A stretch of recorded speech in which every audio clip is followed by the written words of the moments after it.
Before we start the show today officially, I do want to say something, and we want to give our prayers and thoughts to Damar Hamlin and his family, the Bills Mafia, and everybody involved in that incident last night. One of the scariest things that can happen anywhere, let alone sports, and something that we haven't really seen in football to that extent. We've seen a ton of injuries.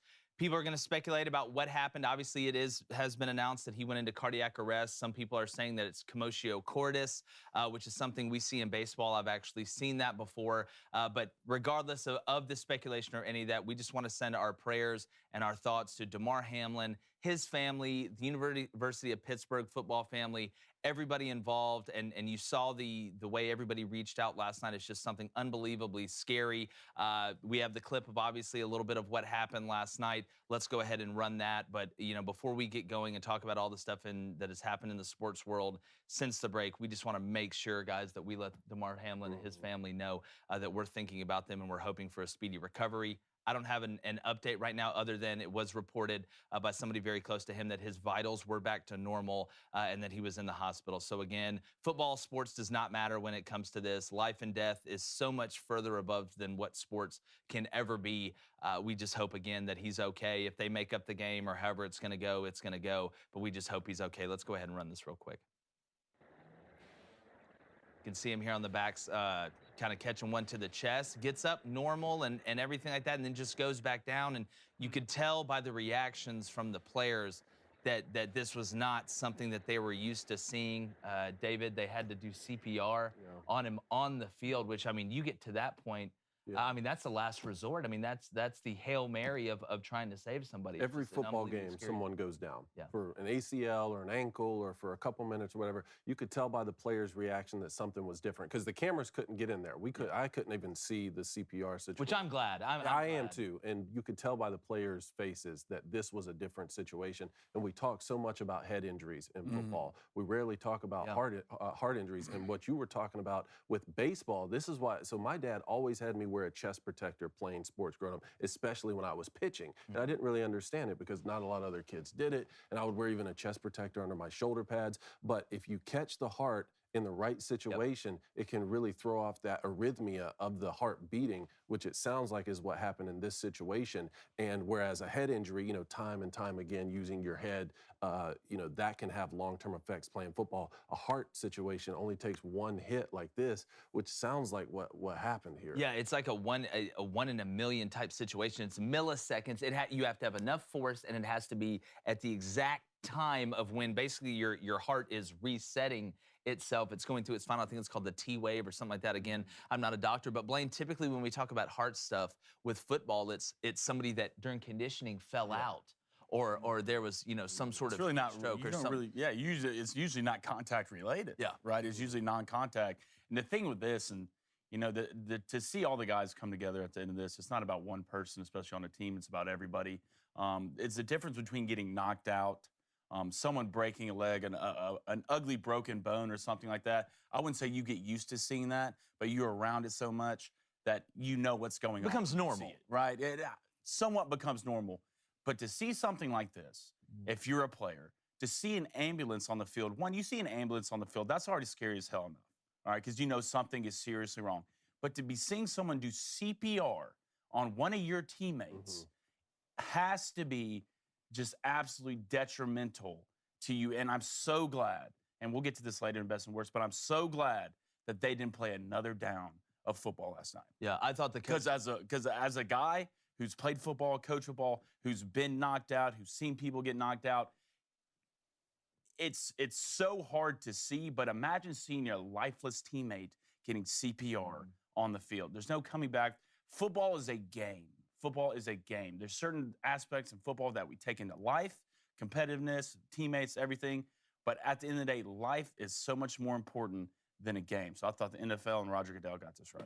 Yeah, and we're going to get into it more in best and worst. But again, prayers and our thoughts go to Damar Hamlin, his family, and everybody involved in this horrible situation. Now, there are some out there who say that we have too many bowl games. Some say that there should be an 8-win threshold to be eligible. And to be honest, I could not disagree more with that, but I guess I just love football more than some people.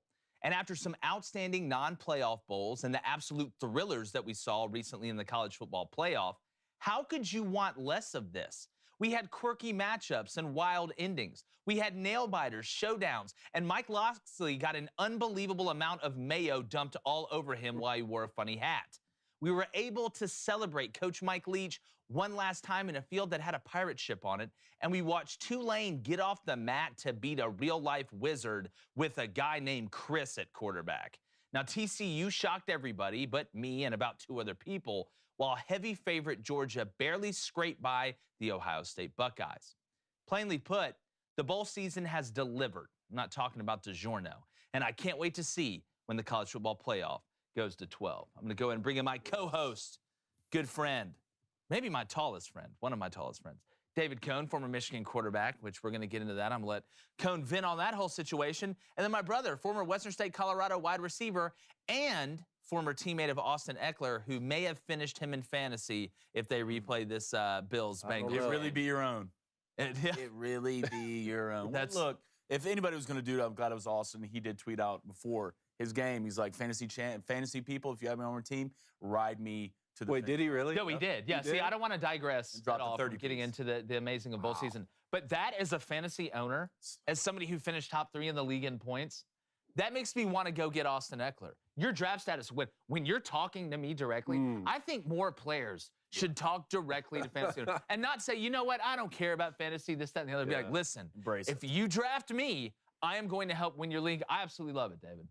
Look, hey, I bet you love it. Yeah, I bet you. David didn't even know he was talking to him. He didn't even know. No, and that's that's just the mentality we take. I expected him to go do his job. I expected a 30-piece, but it's not going to be enough. Even if they finish. Well, I have a 21% chance to win, and it's not going to be enough. Yeah, well, Clavin, I had an 85% chance at one point against Clavin. Clavin's a wizard. What was your chance against Shapiro at the end there that you ended up sneaking that out?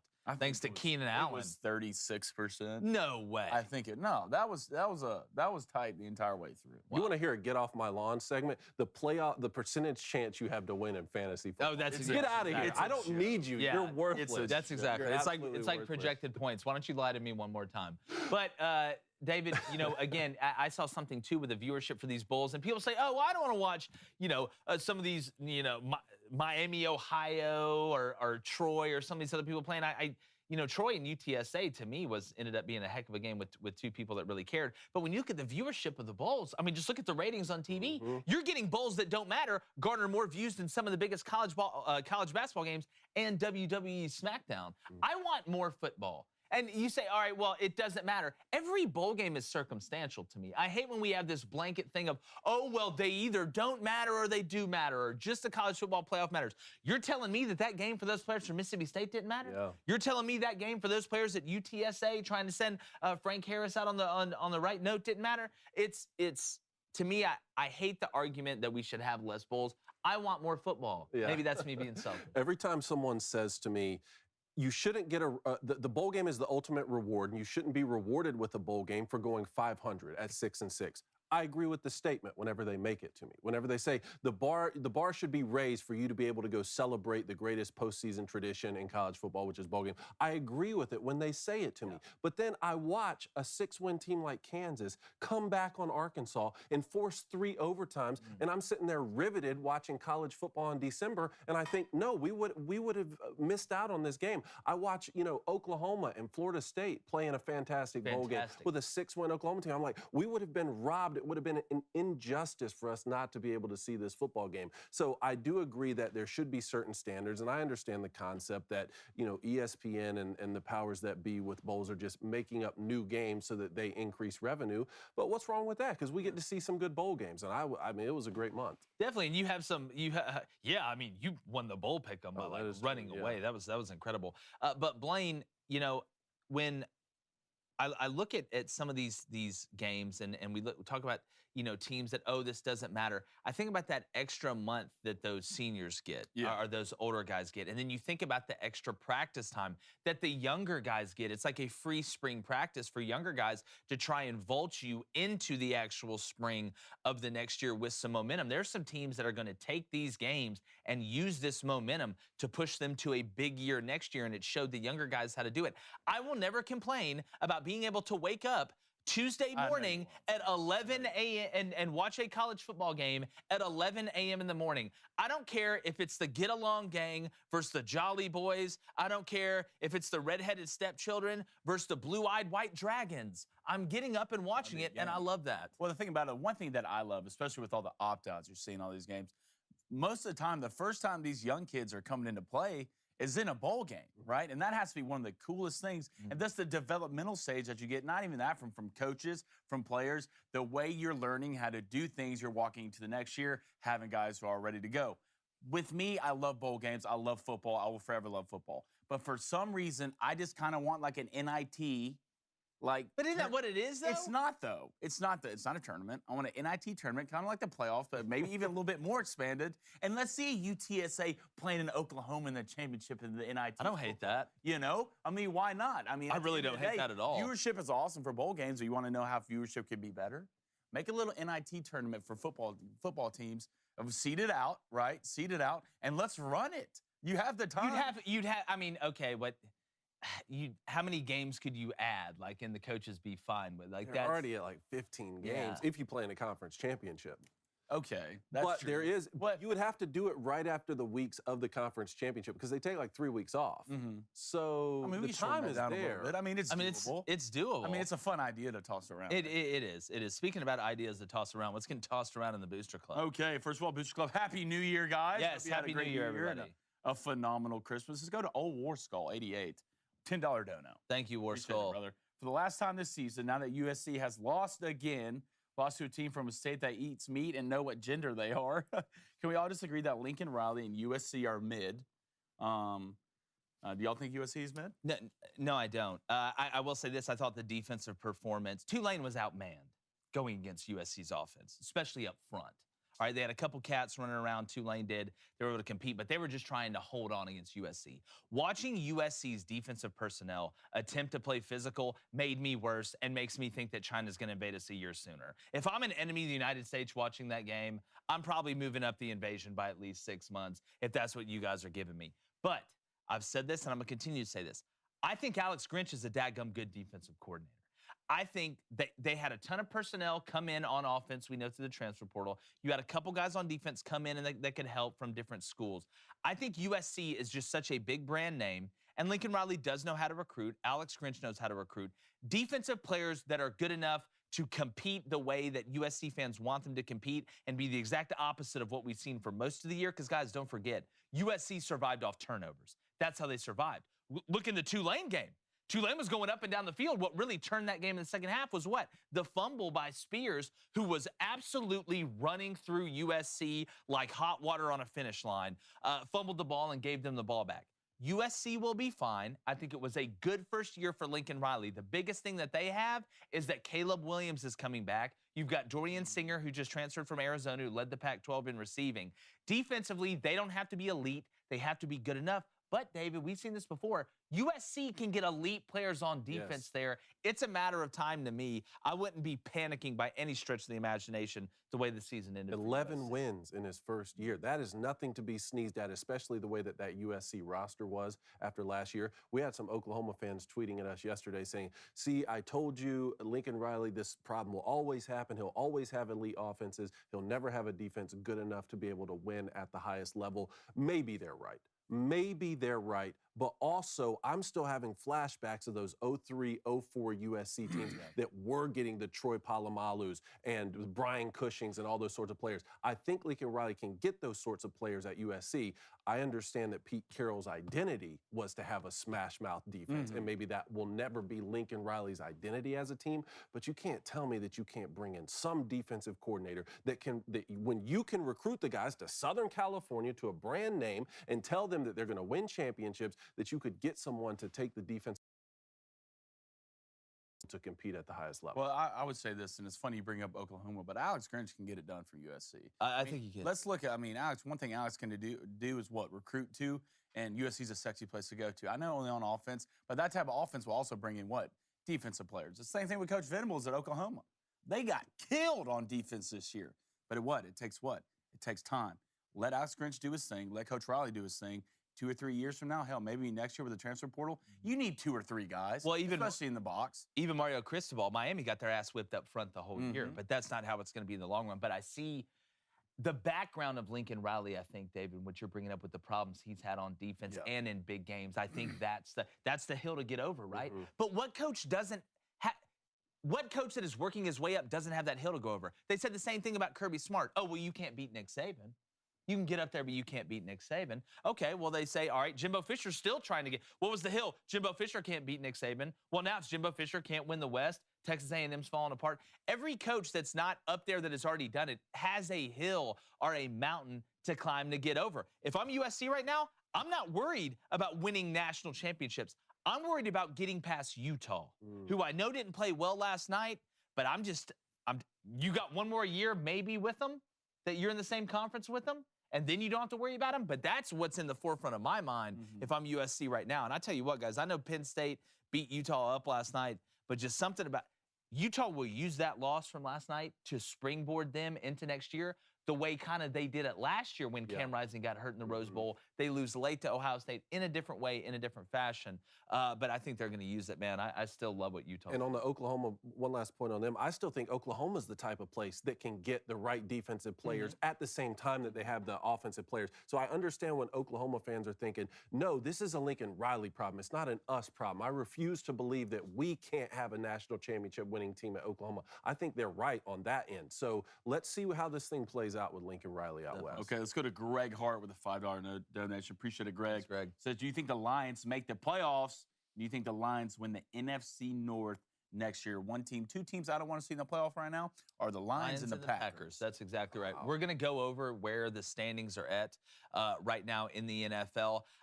There's some crazy scenarios that are going on right now, but when you look at teams that have really done an unbelievable job coming on lately. You talk about the Packers. Some people left them for dead. That defense has been a huge reason. Everybody's going to talk about Aaron Rodgers, but that defense has been an absolutely huge reason why the Packers are able to be where they're at right now. You look at the Jaguars, who won 5 in a row. We're going to get into that. I mean, you look around the league, the Lions. I mean, there are some teams that have really elevated themselves. And guys,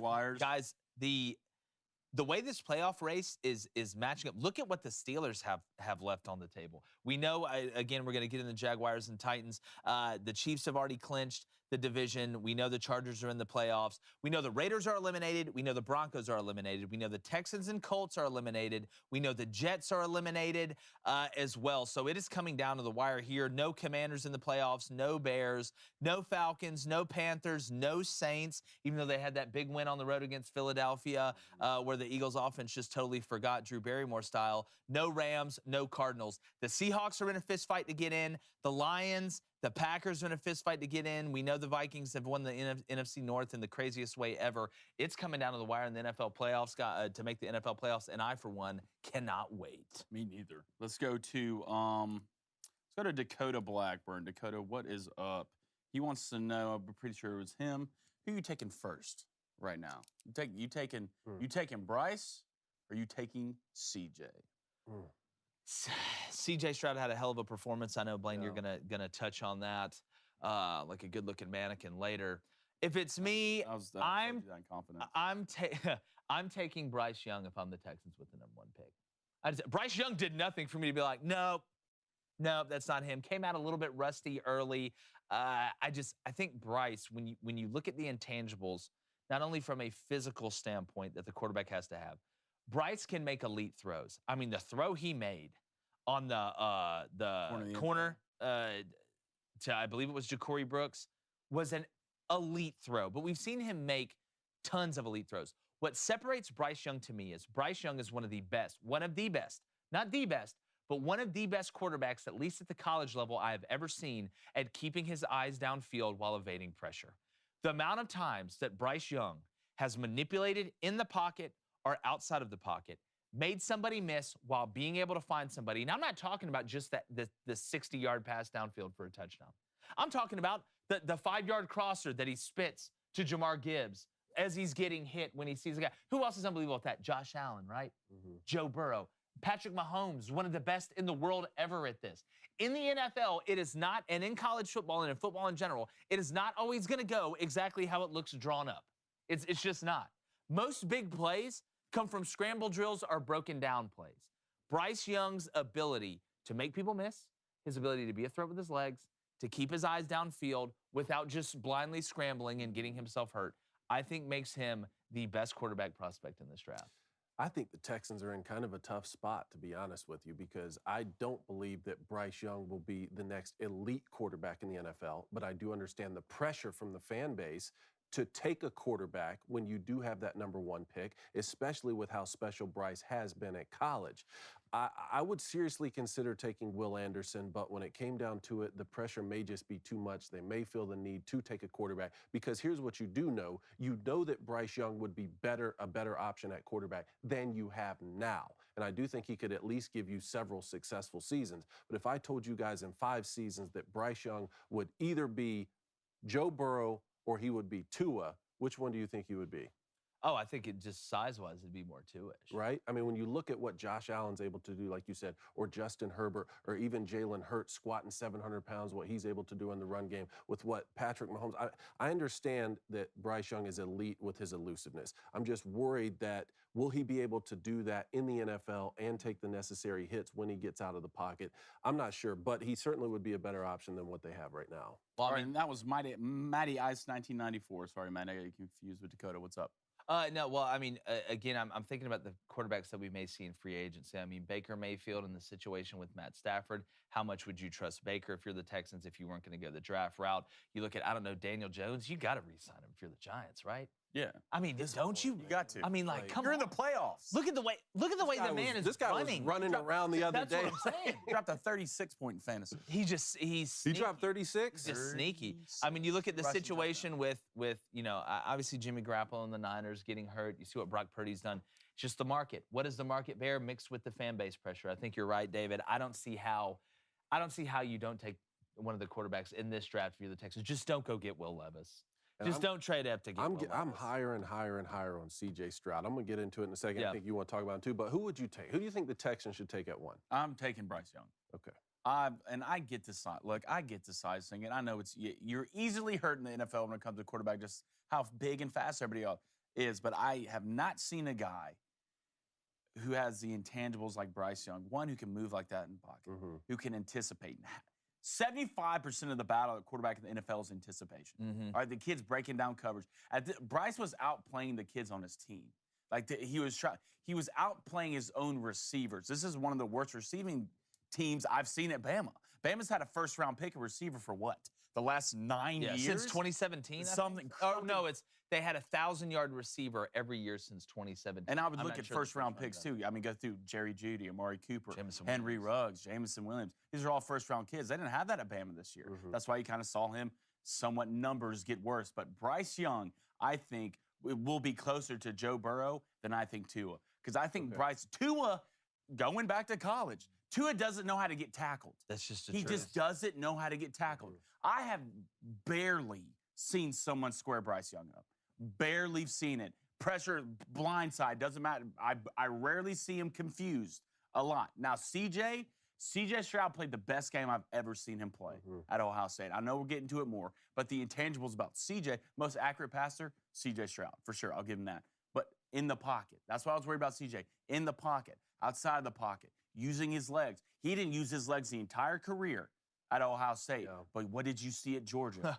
He started using his legs. How many times did we say it? We said wasn't his first career touchdown a 55-yard touchdown scramble with C.J. Stroud? I think his first time, and then he just never ran again. And we were sitting here the whole year like, what? When they're struggling against, I know Northwestern, it was bad weather. We're like, why doesn't this man run more? It's such as a defensive guy, if you've ever had to game plan, I don't even talk about being a defensive coordinator, but if you've ever had to game plan defensively against a guy, a quarterback's ability to run changes the way you look at things. Just like in basketball. If you can shoot the 3 and drive and score, it makes it a whole hell of a lot harder for me to come up with a game plan to defend you. So that part of it, you talk about opening up an offense. Imagine the numbers. I know he put up great numbers, but imagine the numbers that C.J. Stroud in this offense could have put up if he would have used his legs to scramble with that receiving core. And the reason I said Joe Burrow on the other half of that hypothetical is because he's one of the few young quarterbacks having extreme success in the NFL who's not winning necessarily with his legs, the way that Josh Allen is, or the way that Lamar Jackson is, or even Jalen Hurts. I put Justin Herbert up there with him. True, even though I feel like Justin Herbert is so big, though. He'll go get you a 3rd and 8 in a way. I mean, Joe Burrow will too. All of these guys can move. That's not what I'm saying. And I think Bryce Young will be able to do that too. I just want to make sure that I'm not just saying I don't think Bryce Young will be an elite NFL quarterback just because of his size. Because look at Kyler Murray. What else are you bringing to the table? Like, Kyler Murray is still a guy who never gets squared up, right? So the injuries are going to go down, things like that. I mean, it's a multifaceted. Yeah. I mean, Kyler's injury was non-contact. There you go. Just, you know, wasn't.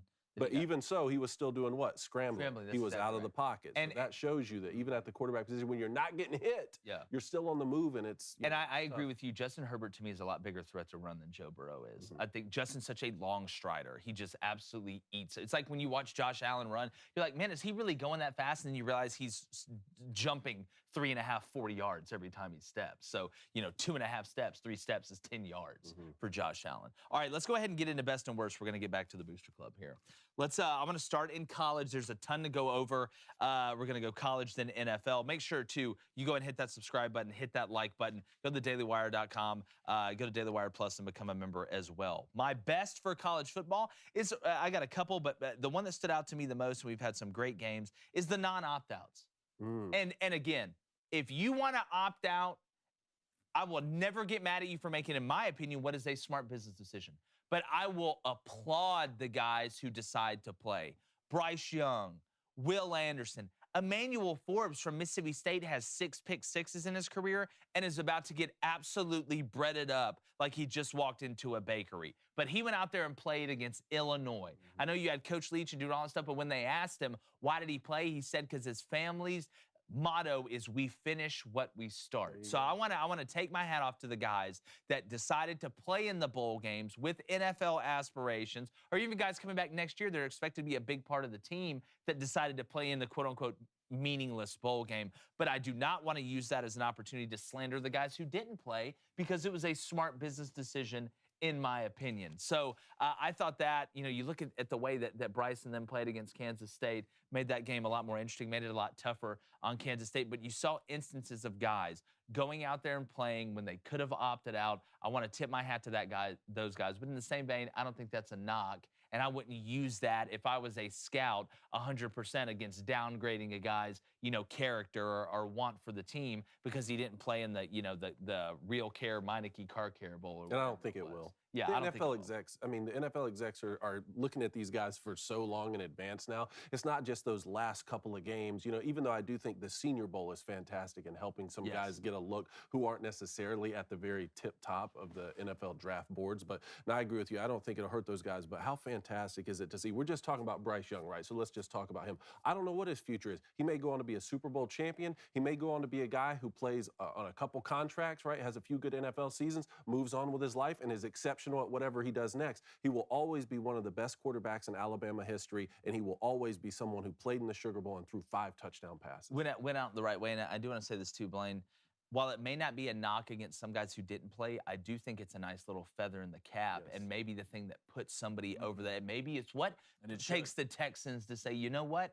I want to get Bryce Young because he's that type of. Maybe that's that little detail that helps make that decision. So it can help you. I don't think it can hurt you, but I want to tip my hat. Well, especially at the quarterback position.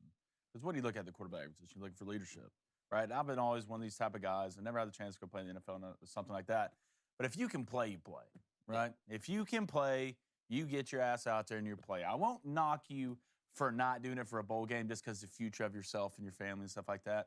But for the guys who can, it just sets a great bar that Bryce and Will Anderson, what they did to go out there for other guys. You know, for other guys, like, you know what? Even if you're not playing a bunch of snaps, you know, even if you're not, Will Anderson wasn't out there a bunch of snaps. I saw Will Anderson mostly out there, on third downs to pass rush, which is fine. Just the presence of you being on the field, and it shows the younger guys too. And that's why I said kudos to Nick Saban. You have 2 top 5 picks out there playing in a bowl game against Kansas State. Yep. And for the younger guys, especially with the talent that Bama has, looking up to guys like that, saying, well, you know what? Well, my junior and my senior, if I'm gonna go out there and play. Because first of all, you're ending the year with your brothers. You know what I'm saying? You're ending the year with your brothers. So I won't knock you for not doing it because I understand it financially, but you should get somewhat of an incentive for going out there and playing. Well, Will Anderson, I thought, said it best. They asked him why he played, and he said, because I don't want to be a hypocrite.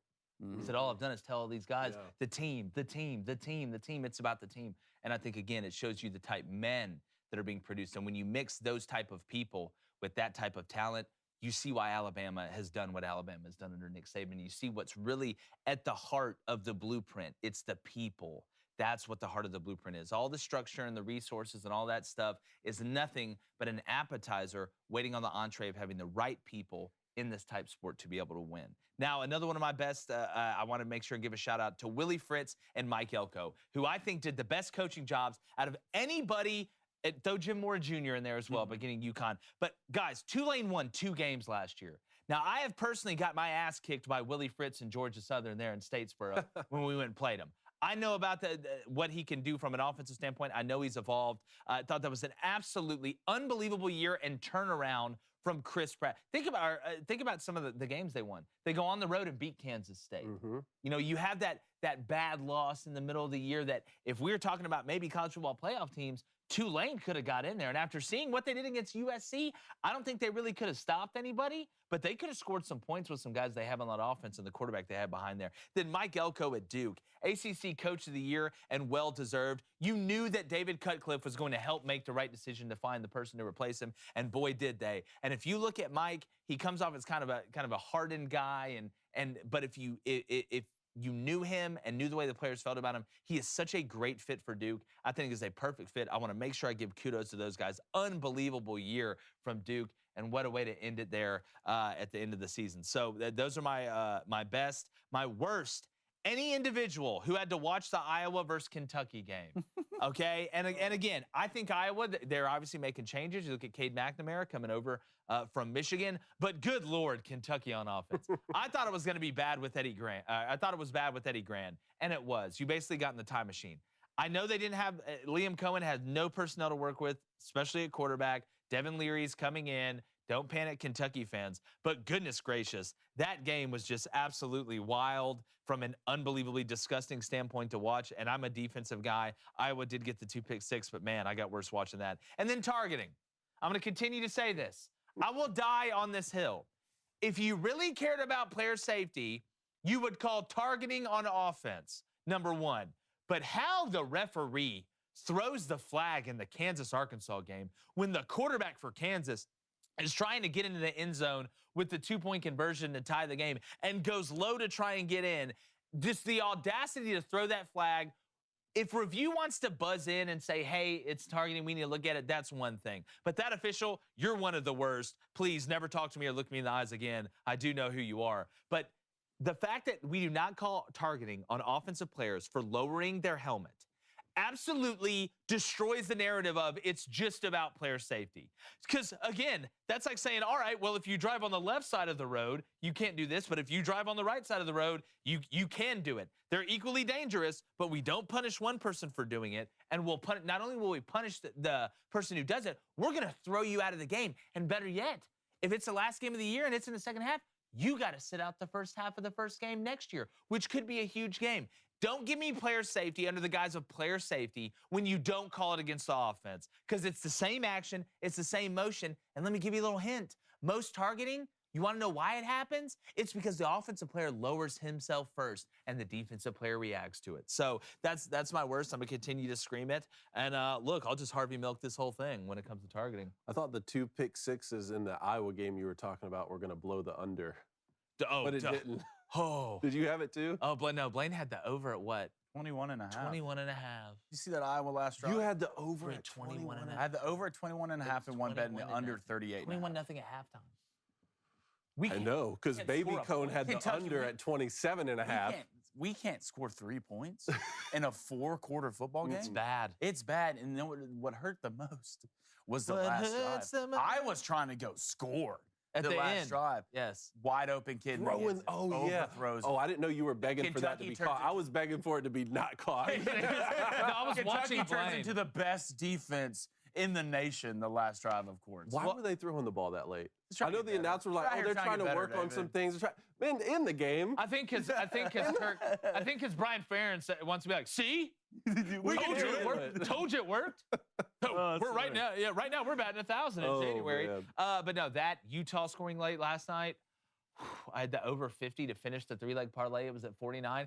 I am not gonna lie, I cussed out James Franklin Did in you? my living room last night. Reed was doing a puzzle and had to tell me to stop. I might as well add them to my best, too. I mean, so much for Penn State not winning any big games. Dude, you know? huge. Yeah, I know it's huge for them. back-to-back seasons with Cam Rising going out of the Rose Bowl, and Utah is just a fantastic football team. But I told you guys, this Penn State team, look, there's 2 losses to Michigan and OSU, right? But they were beating the teams that they were supposed to beat in the Big Ten, and it's a great Rose Bowl. Yeah, I was happy for Sean Clifford in year 27. Ended on the right note. Broke every Penn State passing Well, so record. year for 8 years. And wins, I think. Yeah, I think he tied. I think he's tied for the most wins in the history with McSorley. with Trace McSorley, Blaine's favorite quarterback. Well, out of everything great, man, a great bowl season. I have to say the Peach Bowl is probably my best. The Peach Bowl. The Georgia Bulldogs now undefeated season. What are they? 28-1. You know, the last 2 seasons, something like that. Going back to another national championship, the job that Kirby Smart has done with this team has been phenomenal. With Stetson Bennett at quarterback, Heisman Trophy finalists, when they needed it most, they figured out a way. But mostly, man, I want to talk about the Buckeyes. I mean, they went in there and put on a show and a fight that made me proud to watch it. I mean, it was unbelievable. For 3 weeks, they had heard this team isn't physical enough to play with Georgia. This team's going to get blown out. I think they took that to heart. They went in there, and this kid, C.J. Stroud, Blaine, you and I were talking about this the other day. C.J. Stroud is a stand-up guy, an exceptional human being, and he's a hell of a ball player, man. And when you get up to the podium, I've seen several losses now, at least 2 that he's had when he's gotten up to the podium, and the first thing he wants to do is thank Jesus Christ and to put his teammates forward. You know, not even the football game necessarily is at the forefront of his attention. I think he is going to be a good NFL quarterback, and I loved watching him play. They put on a heck of a fight and came up just short. Yeah, you know, what are the 2 things that TCU and Ohio State had in common? The whole break, what were people saying? You're not physical enough. Yeah. Which is basically saying you're weak. Mm-hmm. You're weak. You're not strong enough. You're not tough enough. You're not man enough to go in there and go toe-to-toe with you. You just don't have it in you. And what that does, I've been on both sides of the coin, and we all have. I've been on teams that are supposed to go in there and win because you should be tougher, and teams that were underdogs going in there and having to fight. Maybe you're a little bit undersized. Maybe you're a little bit slower. Maybe you're not as talented. But those are the 2 things they had in common. There's nothing more motivating to a human being, but especially an 18 to 22-year-old male, than to be told that you are basically a beta about to go play a bunch of alphas. All the greatest stories we hear about wars, right, where the underdog won. What was always the thing? Oh, you're outnumbered. Or you're not good enough at this. You're not a good enough warrior. You don't have a good enough army. You don't have good enough leadership.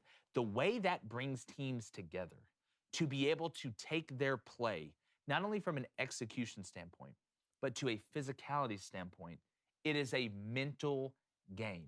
That's the reason it's funny. That's the reason I picked TCU to beat Michigan. But I thought Georgia was just going to be way too much. And if you look at the way that game started and some of those, you know, the kind of way it went through with what Georgia's offensive line did to Ohio State's front 7 a couple times, you could see flashes of it. But you could also see that in the TCU-Michigan game, guys. First play, Michigan lines up and ran what? Inside zone? ISO. I ran ISO for 60. I looked at Reed and was like, I'm starting to really worry instantly about my Michigan pick, and I know we'll get more in the game. But when you tell somebody that they are a beta to go in and playing a bunch of alphas, it is so unbelievably motivating. If you're at home, if you're in the car, if you're at the house, how many times, whether it's in jobs or whether it's in relationships or whether it's in parenting or anything like that, have you been told you weren't good enough to do something And how did that motivate you? Oh, you're from a family that's never done anything or comes from a bad socioeconomic background, or your dad was an alcoholic, or your mom was an alcoholic. You'll never be anything. How does that motivate a human being? That, to me, is the ultimate motivation, and you saw the way that two teams were able to use it. And I'm with you. I thought Ohio State gave us a hell of a game. You gave us a hell of a game. And I feel horrible for the kid, that kick at the end. He's been great all year. That's a long kick. That is a tough kick. You're expected to make it. But just for Ohio State, and I know this doesn't make their fan base feel better, and that I know what the standard is at Ohio State. But I think if you were kind of questioning Ryan Day a little bit, this should give you a lot of solace in the coach that you have, because he was able to not only motivate, goodness gracious, did they call a game on that? Yeah. Now, Blaine, Jim Knowles certainly has a lot to fix on that Buckeyes defense. It's not the kind of defense I've grown accustomed to seeing from them, especially with these last two losses they've had. But they're a play away from playing in the national championship. I think that they deservedly, were in that situation. What do you think? No, I agree. That's kind of one of my bets, too.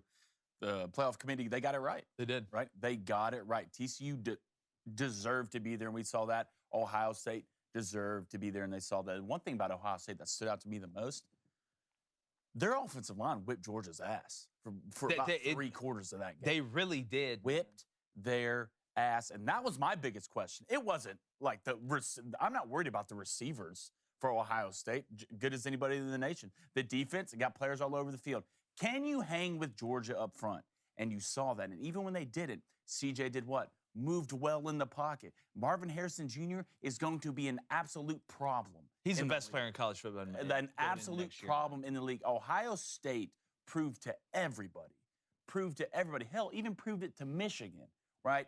They can play, all right, when it comes down to it. And the big thing with me is still C.J. Stroud is questioning in big games, will C.J. Stroud show up? C.J. did more than show up. He showed a Heisman-winning performance. I know he didn't win the Heisman. I know Caleb won it. He showed a guy who's good enough to win the Heisman. And it doesn't come down to a kick, all right? I know that's what it came down to, but it's never one play in a football game, all right? To go ask the kid who already banged a 49-yarder a couple drives before that, to go ask him the last play hit a field goal, stuff like that happens. But it comes down to more one play in the football game. But Ohio State, if you're a fan, if you're a player, if you're a coach, if you're somewhat associated with Ohio State, no way you should leave that stadium or that field with your head down after that performance against a Georgia team that's clearly head over heels, was supposed to be better than everybody. Yeah, and people will say, oh, well, Alabama should have been in there after what they did to K-State. No, they shouldn't. Here's the way this works. There can be differences in the 4 best teams and the 4 most deserving teams. There is some gray area there. You know how you fix that? Expand the playoff. So we're going to get it. People will make that argument about Alabama. Alabama was a great team, but you lost twice in the regular season. You didn't win your division. You didn't win your conference. I know Ohio State didn't win their division. I know they didn't win their conference, but they had 1 loss, and that was to the team that did win their division and did win their conference and went undefeated, and that was to Michigan. You can't lose to LSU. You can't lose to Tennessee. But now that we're going to go to the expanded playoff, and I don't know how, if you're an anti-expanded playoff person, I can understand saying, all right, well, maybe 12's too much. There's not 12 teams that can win a national championship. We know that. But after watching those games, after watching Tulane, USC, hell, after watching Oklahoma, Florida State, how can you not sit here and say, you know what? We do need to expand it, even if it's by a little bit. Maybe 12 is a little bit too much. I think it should have been at 8. But, man, we got some great games. There's never even been 4. I'm with you. Not more than 4. There's never even been 4. I'm with you, Dave. Really win a national championship. And I think this year was the first year you could say, like, man, that parity across those top 4, 5, 6, maybe even teams is unbelievable. Maybe we'll get to a point where there's 12. Well, do you think this year was the anomaly to you? It's hard to me to think it was a coincidence with the transfer portal and NIL coming out at the same time, and then all of a sudden we have this newfound parity in those kind of lower class teams moving up to the middle class, some middle class teams being able to fight up in the elite tier. I hope it's not an anomaly. I think we'll continue to see it. And I think part of it, too, was just Alabama's dominance for the last decade, too, which contributed to that, which I don't think is going to carry on forever. So I don't know if we'll ever see a situation where 12 teams can legitimately win the football national championship, but maybe we will see 8. Maybe we will see 9. I'll go ahead and take Michigan for my worst. It was, first of all credit to TCU. What Sonny Dykes has done in year one has just been absolutely phenomenal. I know Blaine's going to get into it a little bit more. It really is just miraculous, and it was a fantastic football game. The emotions were high in the Cone household for sure. But when you remove yourself, man, it really just delivered as just a wonderful football game. I believe Michigan and TCU play 10 times. I think Michigan wins the football game more times than they lose. At least 7, David. I don't think they win 10 times, right? I mean, obviously, we've seen that. At least 7 out of 10. I do think they win more times than they lose, which to me points to a little bit that Michigan overlooked this team. Now, part of the pushback I've gotten on that is, well, with a month to prepare, you never look past a team when it's the semifinal. And I disagree on that, because I do think that Michigan, half of the mistakes they made were some that we've characteristically seen this season, not being able to finish in red zone, relying on field goals too much. But most of the mistakes that Michigan made in this game were uncharacteristic. So 2 pick sixes, turnovers from J.J. McCarthy, who's had a 74% completion percentage this season. Penalties, bad penalties at the wrong time. And mostly, they got beat at their own identity, which is what you were saying. They went in and said, we're obviously going to be the most physical team. With J.J. McCarthy saying, if TCU stays in a 3-3-5, we're going to run the ball over. Say that? Why are you doing that? Why would you ever say that? And just to Jake's point, a TCU team said, you know what? Not only are we going to beat you, we're going to beat you at your own identity, which is part of the reason that I think Michigan partly overlooked this team. But I could be wrong. TCU, I mean, they were the better team that day. Maybe they're just the better team overall. They're going to go play in the national championship, and they have an opportunity to shock the world against Georgia. Again, 3 facts real quick on Michigan. Yeah. 13 wins this season. More wins than any team in program history. They beat their biggest rival 2 years in a row, back-to-back Big Ten champions. That is significant, man. That cannot just be looked at. That is very, very impressive. And you look at some of these players coming back, they have a chance to do something serious next season. Next fact. Jim Harbaugh's lost 6 straight bowl games. This is the other side of that. Hasn't won a bowl game since his first year at Michigan. Even when you look to the NFL, being able to win several NFC championships with the 49ers, but not the Super Bowl when he made it against the Ravens. So does that point to some sort of, inability to win the big one? I just refuse to believe that Jim Harbaugh's incapable of winning big games or gets nervous. But it does speak to some sort of preparation issue when you're talking about, you have a month to prepare for a bowl game. And then the third fact, and lastly, Jim Harbaugh will be courted by NFL teams this offseason. We already saw the report yesterday. He's visiting him on signing day. The obligatory Jim Harbaugh to the NFL team. He went to meet his mistress on your anniversary. It came earlier than we expected yesterday. So look, it's always going to happen, because Jim Harbaugh is one of those few coaches who's proven to have success at both levels. What Jim Harbaugh will do moving forward, only he knows. Only knows what his goals are. The reason this time feels different to me is because he was so adamant this past contract extension that he is going to be and wants to be the head coach at the University of Michigan moving forward. J.J. McCarthy, his quarterback, will be a junior next year. Donovan Edwards, his running back, will be a junior next year. He just signed the #1 class in the transfer portal entering next season. I don't know what he's going to do. He has an opportunity to piggyback off of this recent success, but also still have a chip on his shoulder for people who are saying he can't win the big one. Let's see if he comes back and does it. Yeah, and the month off to prep, it's so much different than, everybody's like, oh, you can't beat Ohio State. Oh, you can't beat Ohio State. Well, that's a 1-week prep game, or 2-week max if you have a bye week.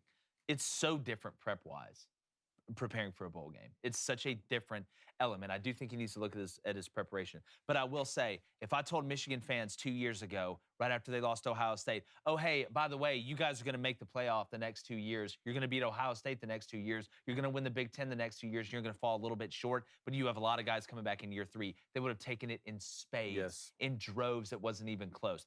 I do think Harbaugh stays.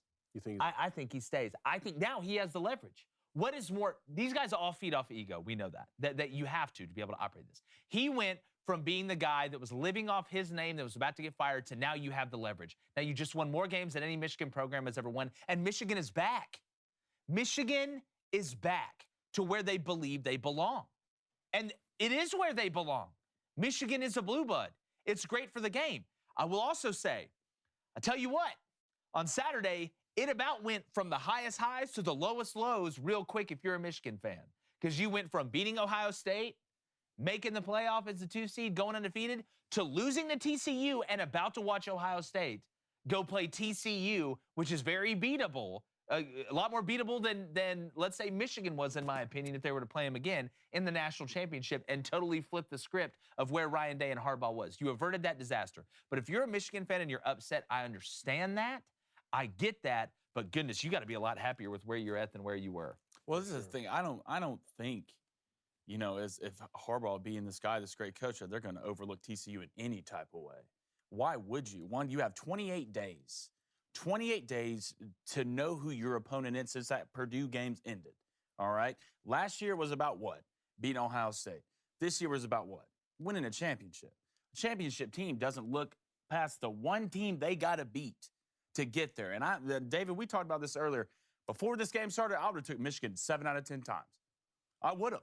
After I watched this game, I think it's a split right down the middle. Hold on. I think it's a split right down the middle because what is TCU built on their defense, right? They're going to bend, right? They're going to bend, but they did what in the red zone? They played well.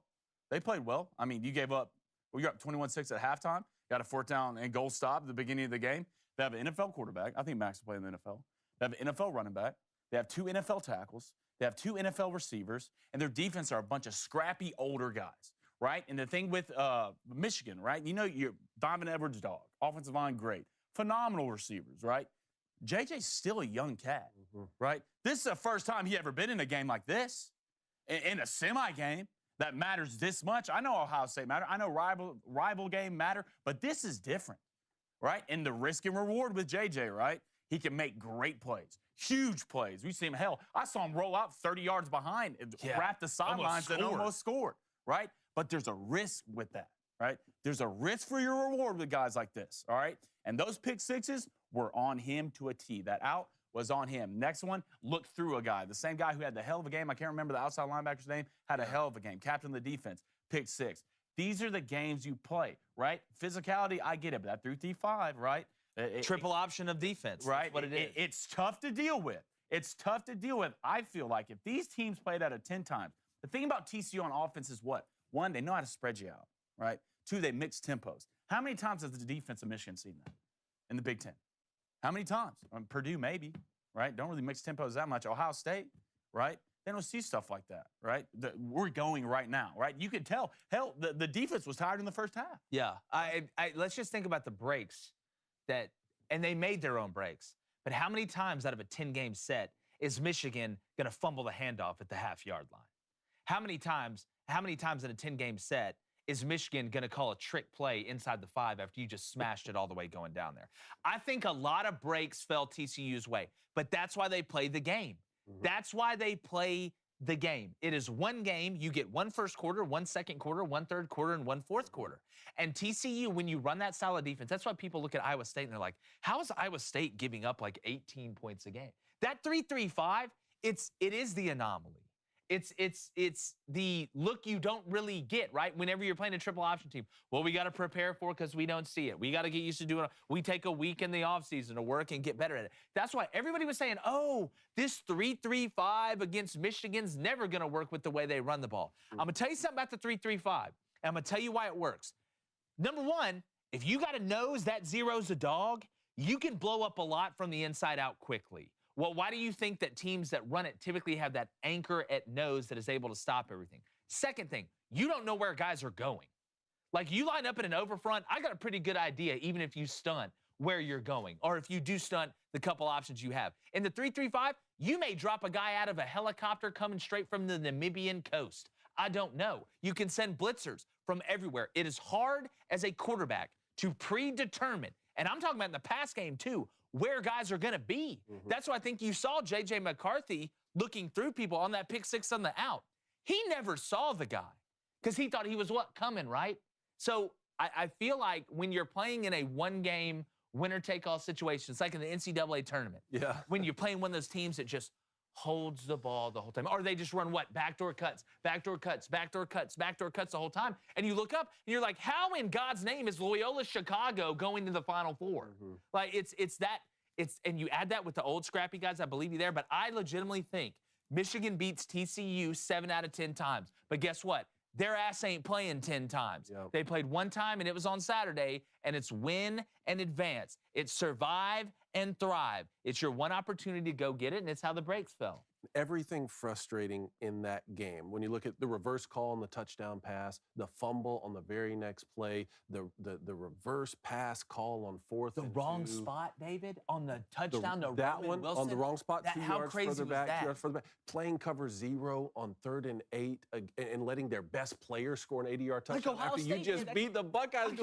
Out of everything that was frustrating, I thought about you in that. the thing that was most frustrating was not using J.J. McCarthy's legs for the first 2 quarters in 14 minutes. No Q power, no zone read. 0 times did he pull the zone read after we kept getting blown up in the backfield time and time again. Then with 1 minute remaining in the 3rd quarter, J.J. McCarthy has an excellent scramble around the weak side of the defense. Picks up like 18 yards, 20 yards, something like that. Then it was like a light bulb went off. Wait, we can use J.J.'s legs. Yeah. The next play was a quarterback counter.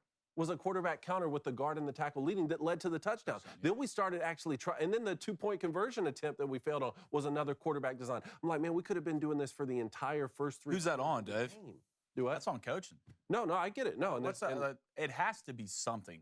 It has to be something with Harbaugh in the postseason. I get it. And maybe you're right, Blaine. Maybe TCU wins more times out of 10 than they lose. Maybe you're right. I just, I don't know. I got a feeling that, just like you said, I think that there were some mistakes that were made. Well, I think, look, when you're looking at, when the narrative is you're going to roll over TCU, you're already in the final. People are already booking their flights to LA. I had people calling me, former teammates, where are you staying in LA when you get? We're going to get a rematch with Georgia or a rematch with our biggest rival. When that's the narrative, that's why I told you guys on the Friday before, I said those teams do not exist for you.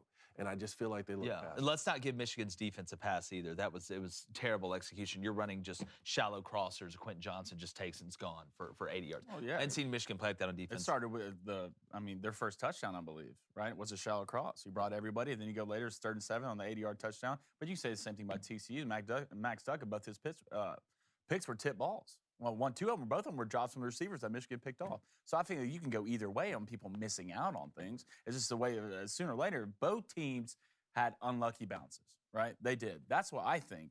5 out of 10 times.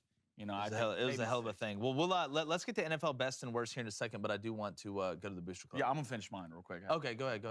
Real quick, I do. My best was obviously C.J. Stroud. Playoff committee got it right. I'm not gonna do college NFL. I just kind of combined in my and Roger Goodell. I think Roger Goodell made the right call at the end of what happened in that NFL game. Another down shouldn't have been played. Did Roger Goodell make the call, or did they not tell him to go back in the locker room for 5 minutes, then come out, and then the coaches had to get together, and the coaches were like, we're not doing this? That's what it looked like to me. Well, I think they met with the ref. Well, the thing about it is this: it's protocol. We've never seen something. Yeah. I'm not. Yeah. So there's protocol. Yeah. Obviously, with a 5-minute situation, this is dictated off another thing. We wouldn't think of something like this when it comes to cardiac arrest on the field. But I like the way they handled it. The head ref got both the coaches together. Because at the end of the day, no one knows these guys better than the coaches. Yeah. Right? The mood of the team, the atmosphere, and the chemistry of the team, that's them. Got on the phone with Roger Goodell. Roger Goodell made the call at the end of the day that we're not playing another game. Temporary suspended. I think that's beautiful. That's the way to do it. And my worst, real quick, Russell Wilson, if you look at his contract, he has his own private office. All right, in their clubhouse. He has like 6 parking spots. You got to have someplace to do high knees. No, at the end of the day, man, you're not more important than any other of these guys on this roster. All right, you are a player. You're not a coach, right? You're not held to a higher standard than any of these guys. You are a part of a team, and you are all equal. That's probably why we're seeing this type of play. And we go back to the Seattle locker room, right? And a lot of guys had the problem the way Pete Carroll treated him as the golden child of the team. It's getting to be pretty obvious and it's shown on the field. Also, my worst, Vikings, Kirk Cousins. Let's all point and laugh. They look terrible against the Packers. Absolutely terrible. I'm excited for the Packers, though. And give me Kayvon Thibodeau's celebration. I don't know if anybody saw that. Oh, yeah. He stacked Nick Foles. I don't think he knew. No. You think he knew? He was doing snow angels while Nick Foles was screaming in pain next to him, then went to the sidelines, looked at the crowd, and did this, that he put him asleep. That's trash. That's disgusting. You should be fined for stuff like that. I'm all for physicality. I'm all for violence. But we don't celebrate people getting hurt. Yeah. Right? And speaking of that real quick, I do want to hit the Skip Bayless thing. I don't want to stick on it too long. Skip Bayless, a guy I think he's, one elephant in a bag of peanuts away from being a clown in a circus. But he tweeted out when this thing happened with Hamlin yesterday, no doubt the NFL's considering postponing the rest of this game. But how? This late in the season? A game of this magnitude is crucial to the regular season outcome, which suddenly seems so irrelevant. Number one, you tried to save it at the end of the tweet. But crucial, You know what's crucial? There's a guy that's dying out on the field. Screw the game. What's wrong with you? What I think it is when your identity is 100% connected to a sport and you have nothing else, you say stuff like this. And this is why we don't do the shock jock stuff. This is why we don't say outlandish, stupid things. And I'm sure this tweet got 1 million views and retweets and all this negative energy where they say no PR, there's no such thing as bad PR. That's disgusting. And you know what? Me and Shannon Sharp disagree on a lot of things. We agree on some things. But I think Shannon, whenever, if Skip does go back on the air, which I don't think he should, I think Shannon should call him out on this. I think he should really call him out on this. Because I think this shows you the type person that Skip Bayless is. And there's some people that say, oh, well, he's not wrong. He's not wrong. You may not be wrong in the fact that it's going to be kind of tough to move this game and do something like that. That's obvious. But to talk about the magnitude of a football game while somebody is getting CPR done on them who just got their heart basically stopped, is so ridiculous, but it's Skip Bayless, which, I shouldn't even waste any more time on it, but I thought it was so tone deaf and such a disgusting tweet. But again, that's how you do, what you do. Why don't you go ask one of your 12 writers what to say next? So let's go to the Booster Club, Blaine. All right, let's go to Chris E. with a $5 donation. She says, Simo, it seems almost prophetic that both Michigan and Ohio lose in completely different but just as devastating ways. It's the Matrix. But this is why when we did the Sunday show and I was telling everybody in the chat, it's like, look at the bowl records. Look at the bowl records. Oh, no, the SEC's lost a couple games in bowl games. They're really not that good.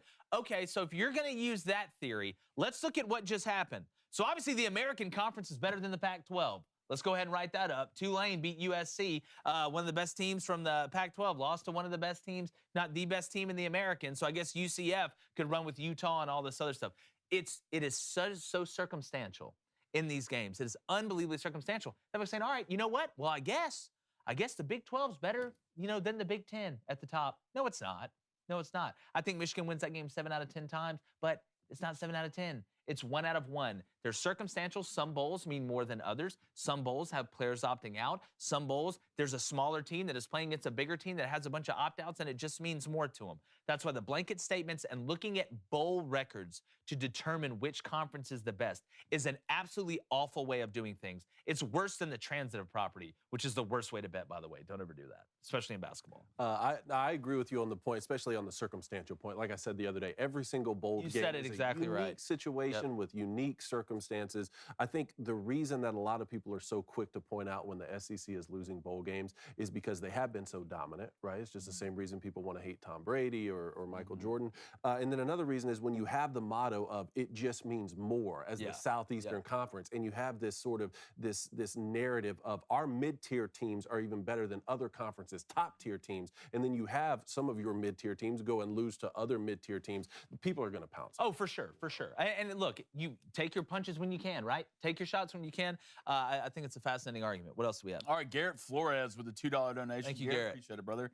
Says, just curious, do y'all still doubt TCU? Well, obviously not, Garrett. Hey, well, look, I've gotten picks wrong. All right, I've gotten picks wrong. But I did say TCU was going to win this game. And there was one other person. I'm trying to remember who it was that I saw.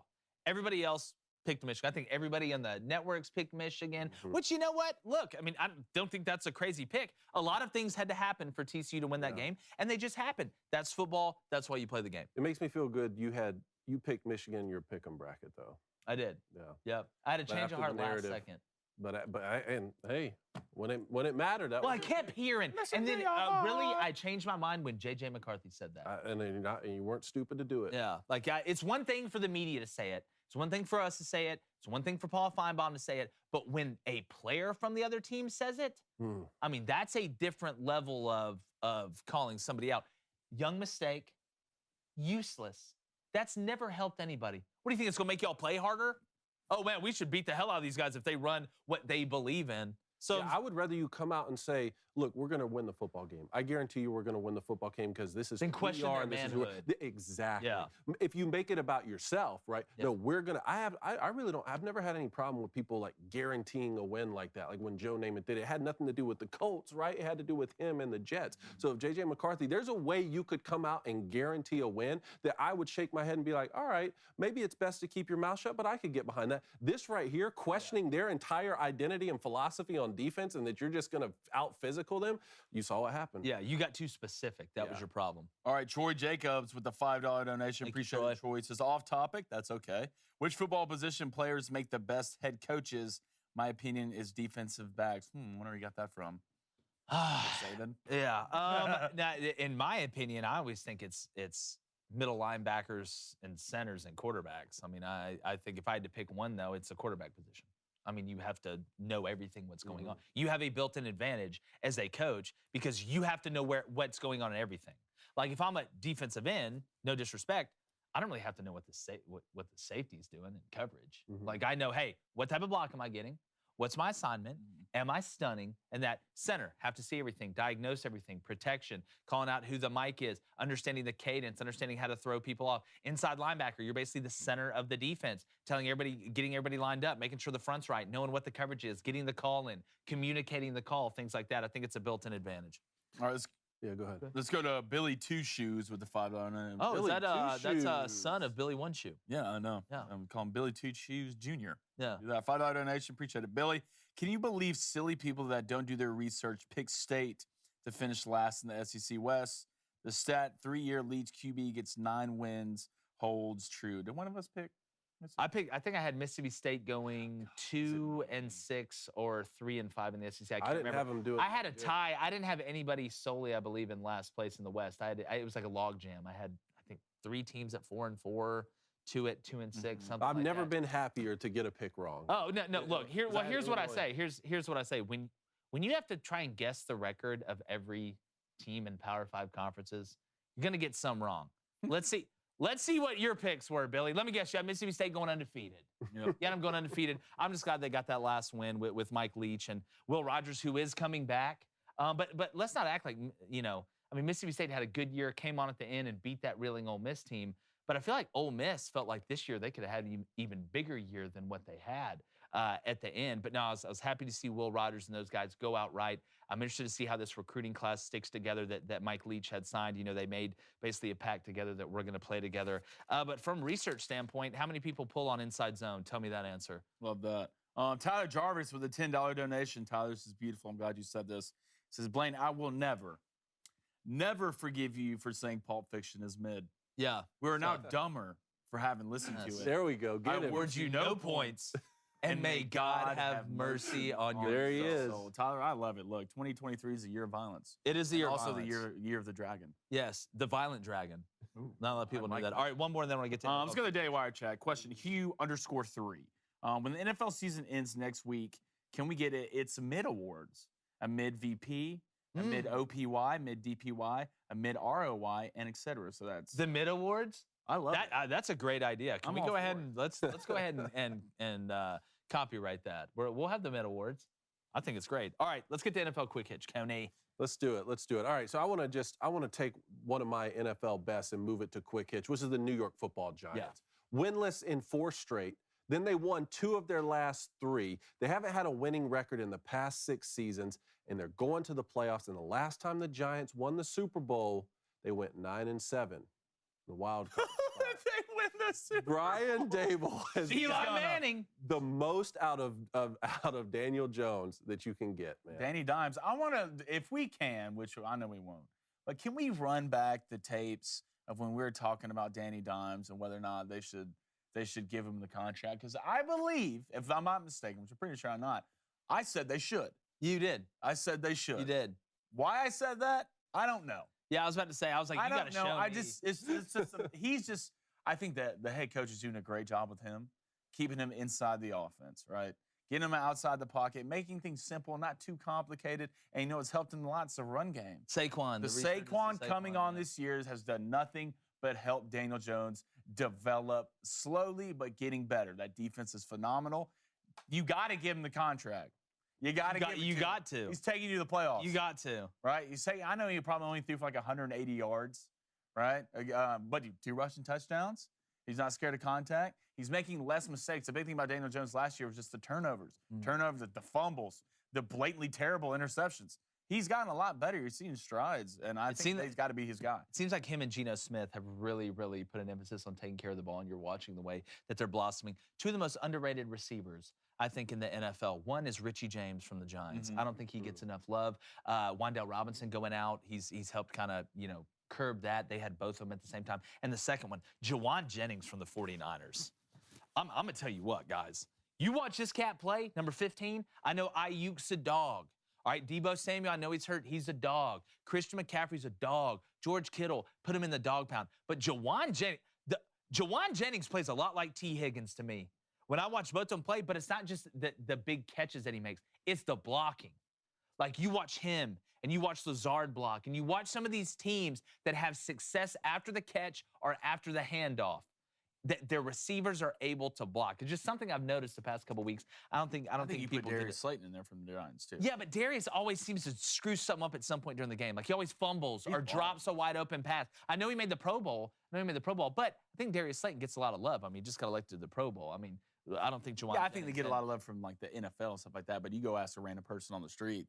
Darius is skating. Darius no is one skating knows for Darius real. Slayton is. Yeah, Darius skating. I mean, my best from the NFL guys was the Jaguars. You've got 4 straight wins.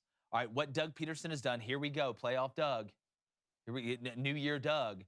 Trevor Lawrence, we're watching him blossom before our eyes. ETN looks healthy.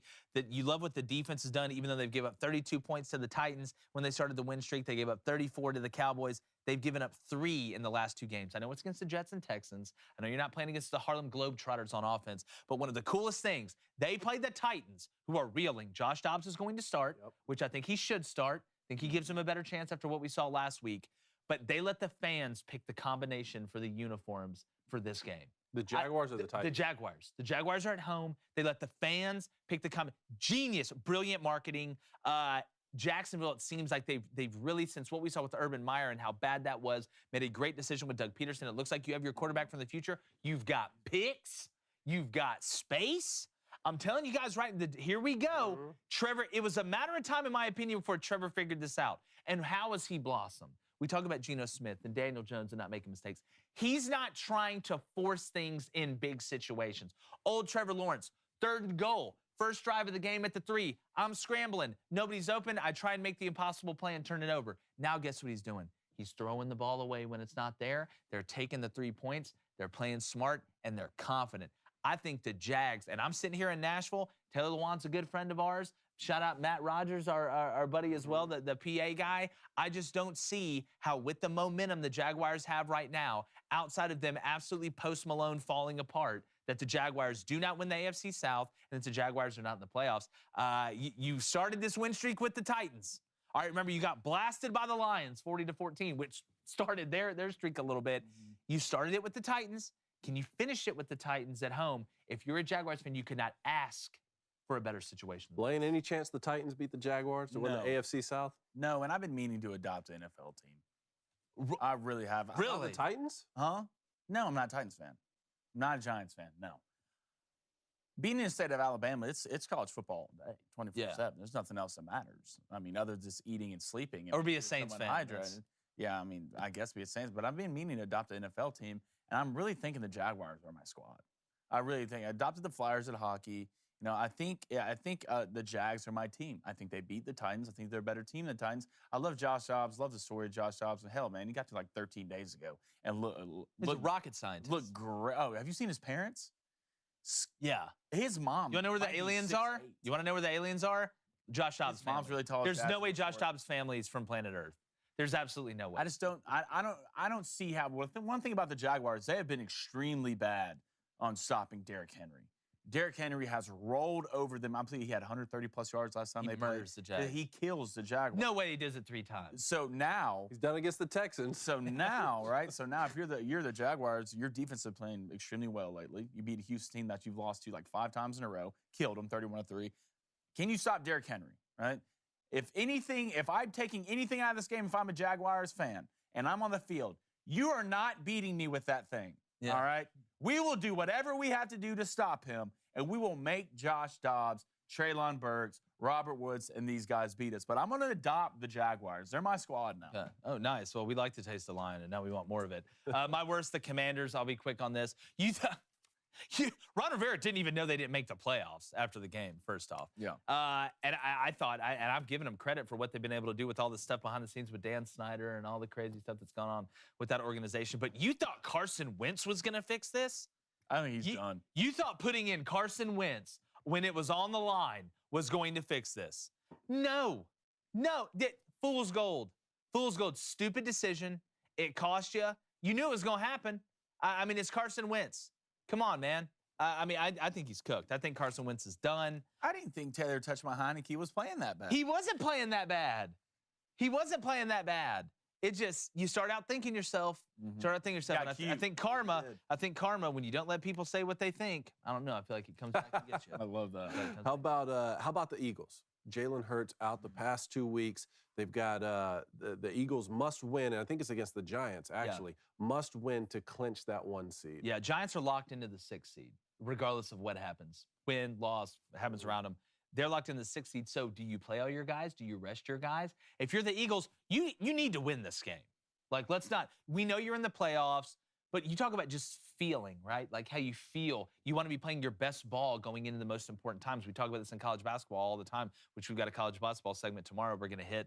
Shout out Rutgers for beating Purdue. But when I look at the Eagles, you see the injuries that are kind of piling up. You know that Jalen Hurts was kind of precautionary what they were doing, but just the feeling around the Eagles right now is gross. And you don't want that feeling going. I mean, you scored 10 points. I know the Saints defense is pretty good, but they lined up with Taysom Hill and just pounded it at you and stopped the run. So if you're the Eagles, you know, the Giants, hey, it's house money now, baby. It's house money now. Doesn't matter either way, you're locked into the 6th. But if you're the Eagles, you want to get back on that train and start feeling good about some things again. Well, let's go look at this Saints game because I watched this game and coming from a guy who's playing 2 Eagles players on fantasy, I wasn't excited about it. All right, let's go to the first quarter. All right, 3 plays, 2 yards. Yep. Next drive, 3 plays, 9 yards. Drive after that, 3 plays, 3 yards. It's on the field the then whole time. 3 plays, 7 yards. You end up with 5 plays, 40 yards in the first half. You got out possession by 15 minutes in a football game. That's a quarter. The Saints just gave you the blueprint on how to beat the Eagles. That's a quarter. Right? And it's surprising. It's surprising because it's the what? It's the interior of that defense. What have the Eagles leaned on this entire year? It's the interior of that defense. The Saints lined it up. Taysom got. The Eagles knew exactly what the Saints were doing. Well, you lost Sweat too. Yeah. Sweat got hurt, but with Jalen Hurts on the field, I don't think there's a shot in hell that the Saints hold on to the ball that long. What does Jalen Hurts have to do with the? I mean, if anything, they've been hitting huge plays. The Eagles have. Well, you were going fine. 3 and out. But they still hold the ball. We're going 3 and out. Yeah, I know they could still hold the ball that long. The way you beat the Eagles is not letting their offense have the ball forever, right? A lot of teams, we'll see with most of the teams in the playoffs, boom, we're throwing it. Bills, Bengals, all these teams trying to air it out. You want to beat the Eagles? You beat the Eagles between the tackles. Right? That's how you beat the Eagles. You run it straight at the Eagles. Now, obviously, their offense is going to be better with Jalen Hurts. Yeah. He's going to be the MVP of the league. I see what you're saying. Yeah. I see. If you want a blueprint and kind of how to beat the Eagles, limit possessions. Yeah, keep Jalen. To me, I think you blitz on early downs. I think you got to get Jalen Hurts in 3rd and 7, which I know is always the goal. But last one is the Dolphins. Obviously, Tua with another concussion was out this past week. Listen to how streaky this season has been. 3 wins in a row to start, 3 losses in a row to follow up, 5 wins in a row following that. And now they're on another 5-game losing streak. Well, you've had instability at the quarterback position. I don't think Tua should play the rest of the year. I think Tua Tagovailoa should retire. I agree. I don't. Again, and I hate to say that, and I know he's probably not going to. And these guys they go out there and they play their guts out. I mean, look at what we're going through right now. I mean, you know how dangerous it is. The head injuries that he has suffered, and that first one against the Bills was as bad of a concussion as I've ever seen. And we know Tua's had this problem going back to college. There is no telling how many concussions Tua Tagovailoa really has had. There is no telling. And he is a great person that does things off the field the right way. We saw Luke Kuechly retire early. We've seen a lot of players give it up early. Andrew Luck, guys like this. And they were bigger than Tua was. Tua doesn't know how to get tackled. All right, some of the stuff you can't control. Yeah. When you get knocked out sometimes, weird angles, leverage, stuff like that. But more times than not, Tua contorts his body the opposite way of which he's getting tackled, which makes a boomerang effect for him going down to the ground, and he always seems to land on the back of his head. You get tackled enough, you need to learn how to get tackled. That is a true thing. If you've ever played football at a decent level, you know how to tackle and sometimes how to get tackled. You know, I'll give you a great example. Guys wrapped up around your legs, you can't go anywhere. You know you can't go anywhere, and you're still pulling, What do most guys do? They what? They go down. They go down. Why? Because you know to go down. Because you're about to get murdered. It's an instinct. It's an instinct, but it's learned. You're playing at the highest level. You played football longer than 99.99999% of people. You should know how to get tackled. Mike McDaniel, I thought, has done a pretty good job managing it. It's hard for me to sit here and critique you about, head injuries throughout the board because we don't really know what goes on with the human brain. But I can tell you, at least twice this year, there's been awful hits, and Tua should have been pulled out of the game. I think he should hang it up. And if you're the Dolphins, you got Tyreek, you got all the weapons. You got Tyreek, you got Jalen, you got Gesicki, who needs to start playing better. I know you've had some injuries on the offensive line. I know you've had some injuries on defense as well. But you have the roster where if you get a guy in there that can just come in and play good ball, I'm like a Daniel Jones. You get somebody in that can do that. You have the weapons around you to be elite. Tua doesn't need to play another down of football, in my opinion. I mean, man, look, you're a phenomenal football player. It's just at some point, there's a life after football, right? Family, being a dad, having kids. You want to be around for stuff like that. And it sucks to say, and it sucks to see. But I don't think, man, we really don't know. One, even at the concussions, still hell, his hip, his ankle. Yeah. Like, man, you want to be walking or be able to walk around after this. Like, football is, it's a game. I know you love it, but at the end of the day, man, life is life. You only get one life, and I think you need to choose, the life after football. Yeah, and I want to make sure we separate what we're talking about with Tua and what happened with Damar Hamlin last night. Yeah. What happened with Hamlin last night is such a rarity. I've never seen it. I've seen it in baseball, but I've never seen that in football. So what happened with Tua and the concussions and things, we obviously have to separate that from what happened with Damar If I'm Hamlin. Miami, I am a couple things I'm looking at. One, Jimmy Garoppolo. I'm looking at Jimmy G. I think Jimmy G would be a good fit there. I don't think Aaron Rodgers is going to be with the Packers next year. I really don't. Even if they go on a little. I don't think so. I think he signed that contract, so they'd have to get rid of him. If Aaron plays another year, which I think he will, I think he's got a couple of years left in him. He's guaranteed $59 million next year if he plays. $59 million. Look, I'll take it. If he don't want to do it, I'll take it. I mean, he won't get anything if he doesn't play. But I thought he'd go to the Raiders, but then I saw Jared Stidham the way Jared played, and I think Raiders right now, you have your guy with Jared Stidham. Well, we talk about streaky, and you brought up the Dolphin streak. The Packers. It's about on equal playing field. You start out the first game of the year getting dropped by not mid Kirk Cousins, 23-7. You go on a 3-game win streak, which included beating Tom Brady, beating the Patriots. Then you lose 5 in a row. You lose to the Giants, the Jets, the Commanders, the Bills, and the Lions. I mean, very winnable. 3 out of those 5 are very winnable. You lose that. You beat the Cowboys by 3. Then you lose 2 in a row to the Titans and the Eagles. Then you reel off 4 in a row. And now you finish the season with the Lions at home. You're back to 8-8. That just goes to show you in the NFL, it's just so crazy. You can never count teams out. You can never count teams in until it's clinched. This has been, we talk about kind of parity in college football. This has been a kind of a crazy year in the NFL. I mean, you look at the Buccaneers just won the NFC South, like with that record. Incredible. Like it's absolutely incredible. It just goes back to feel like I don't think we need divisions in NFL. I think we just need conferences. East, West. AFC, NFC. Let them play it out. Take the top 7 from each. You still control the scheduling. Like people's argument against it is, well, we're going to lose rivalry games. What? You control the scheduling. I'm not even saying that you have to play more AFC teams if you're in the AFC if we're going to lose rivalries. You control the scheduling. Like this isn't, you're not in the SEC or you played them last year on home, so you got to go play them next year on the road. That's not how it works in the NFL scheduling. Why the hell do you think they always make the Super Bowl teams play week 1? Like, because they control the schedule. Like that's how it works.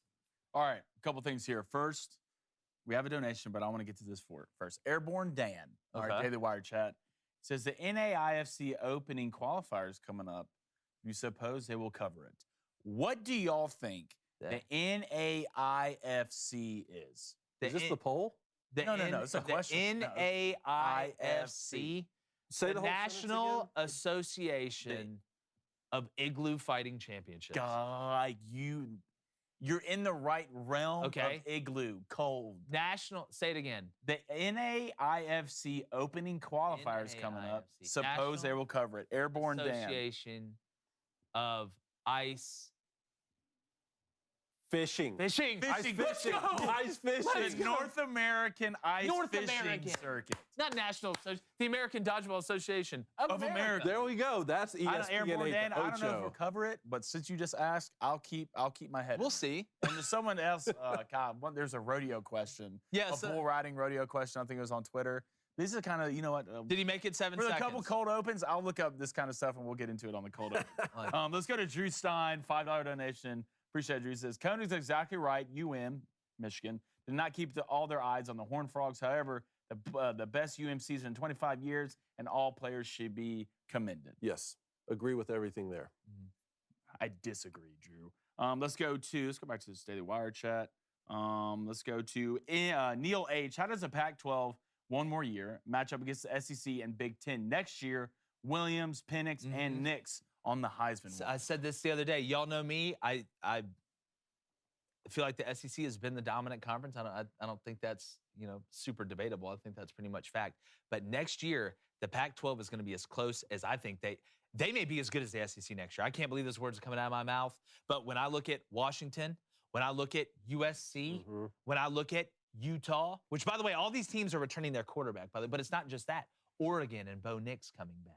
Oregon State getting DJU. Can Jonathan Smith fix DJU? We look at what's going on around that Oregon State team right now in Corvallis. I mean, you go through the litany of some teams that can be dangerous. Jed Fish at Arizona, how are they going to be? I thought they moved up a little bit this year. He's got that total overhaul of the roster. Now, you are losing USC and UCLA in a couple years. You'll have them should for one more year. We'll see how they replace DTR there at UCLA. But the Pac-12 is going to be as good in football as they have been since I can remember next year. And it is we have to make sure that we look, obviously, at the quarterback position, but not just the teams at the top. I think I'm interested to see how Dillingham does at Arizona State. There's a lot of stuff going on. If you're the Pac-12, and the Pac-12 and Big 12, if I would have told you they'd have been, Big 12's got a team in the national championship this year, guys. They got one that made it. They got one that made it. Not one that we thought. And not one that we thought. It was TCU. The Pac-12 is returning the most elite quarterbacks in the country. It's phenomenal to see. And all of this is without us knowing what Deion Sanders is going to do at Colorado. That's exactly right. Right? And the Pac-12 is going to have a problem that the SEC and other conferences have had before, where they're all going to beat up on each other a little bit. That's exactly. So you're going to have can you get at least one of those teams unscathed throughout the whole thing with all of those different quarterbacks and teams? And don't forget, we have 14 playoff again next year. One more year, the 14 playoff till we get the 12. I'm gonna go to the board, do the bets real quick. Blaine, congratulations on winning last month. Oh, you almost Matt Ryan'd it. You almost did it, but you didn't. You held on there at the Well, I'll talk about that during my speech. Okay, you're gonna give your speech. You want to do your speech Friday? Yeah, whenever's good with y'all. Let's do it Friday. All right. New month, brand new. Like I said, You're running away with it. Yeah, Nate. shut up. All right, I'm 4-3 to start the month, plus 3.6 units. Guys, finished last month over 10 units. Very, very happy. Want to finish in first, though. We had a really good month last month together. So, college basketball time now.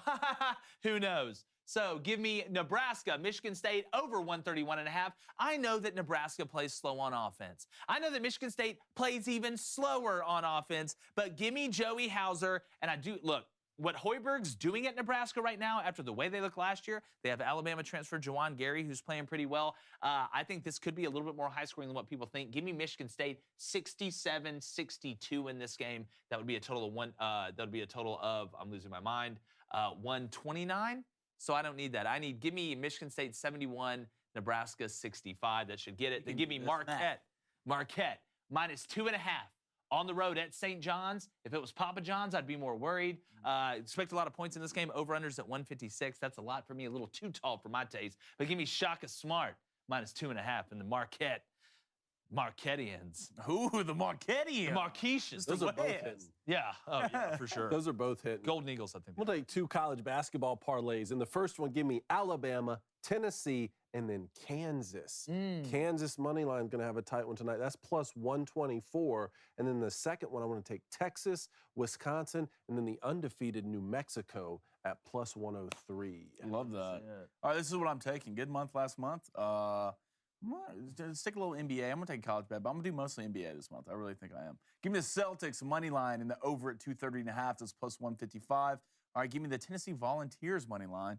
The LSU Tigers plus 9.5 against Kentucky. That's plus 136. 1-5 to start the month. Under 3 units, not great. I wanted to give y'all a little bit of a head start. No. All right, I want to feel what it's like to trail, right, and come back and win. Little Georgia, fourth quarter action, down 14, but down. We'll 3. see. Yeah, all right, Baby Cone, he's going to take the Rangers money line at plus 105 and the Winnipeg Jets money line at plus 100. Baby Cone back on his bully. Shout out to Ryan Yezak, a.k.a. Dinkin Flicka, on getting to the Hall of Fame. Yeah. Booster Club got up to 14. Got up to 14. Got up to 14. Dinkin Very well Flicka. done. Remember, I put out the on social media, the tweet, Facebook message, whatever, to the form you can fill out. We can track your bets. We are going to be announcing who had the best bets last month in the Booster Club. Remember, we're going to give the leaderboard update every Friday. But make sure you guys subscribe, hit that like button, follow us on all social medias, TikTok, Facebook, Snapface, and Twitter chat. We're all everywhere. Make sure you go to the Daily Wire Plus and become a member. Blaine. Poll. Poll. Who wins the Natty? Georgia, TCU. Georgia. Don't react like that to my polls. Georgia. Don't react like that. It's the Booster Club. Not the poll. first person. Don't react like that to your to the poll. Booster They Club. said They don't need that. TCU 95%. God, Give me, I love it. give me Georgia 76%. Georgia, 65%, TCU, 35%. Ooh, closer than They're I also thought. going around in the Booster Club real quick. Start, bench, cut on bets this week. Bethany Brown says start Blaine, bench, Jake, cut, Cone. Jay Chain says Blaine go on the TCU plan, bold move, Flaming Dragon. We have some other people starting y'all, cutting me. It's a good mix right now in the Booster Club. Good. I like that. That's a good start bench cut. Well, never bench Crane and Company because, again, we're not Skip Bayless. We appreciate you guys. Do want to, again, extend our thoughts and prayers to Damar Hamlin, his family, everybody involved in this situation, hoping for a speedy recovery. Again, football's just a game. We hope that he is okay. We appreciate you guys checking us out. And like the year of 2022, we're going. Gone.